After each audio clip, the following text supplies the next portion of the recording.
अंबरनाथमध्ये अंमली पदार्थांच्या विक्रीचा पर्दाफाश करत पोलिसांनी 5 जणांविरोधात गुन्हा दाखल केलाय।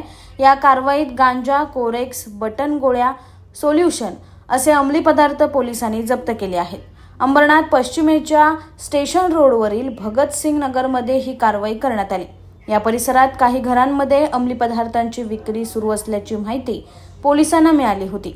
त्यानुसार एसीपी शैलेश काळे, पोलीस निरीक्षक किशोर शिंदे आणि डीबी पथकाचे प्रमुख विजय काजारी यांनी पोलीस पथकांसह या परिसरात छापमारी केली।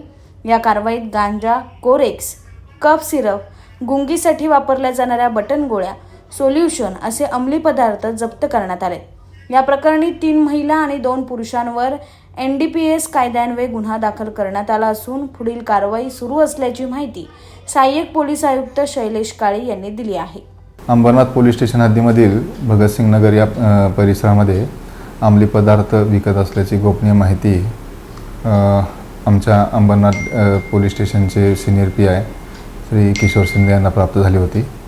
त्या गोपनीय माहितीच्या अनुषंगानं आम्ही अंबरनाथ डिव्हिजन आणि उल्हासनगर डिव्हिजन या ठिकाणचे जे DB पथकं आहेत त्या DB पथकांना वेगवेगळ्या मार्गावरून त्या ठिकाणी छापा कारवाई करण्यासाठी पाठवलं होतं।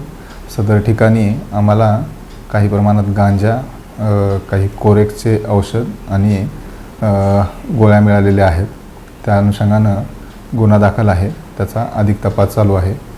त्यामध्ये अद्यापर्यंत 3 महिला आणि 2 पुरुष यांच्यावर गुन्हा दाखल केलेला आहे।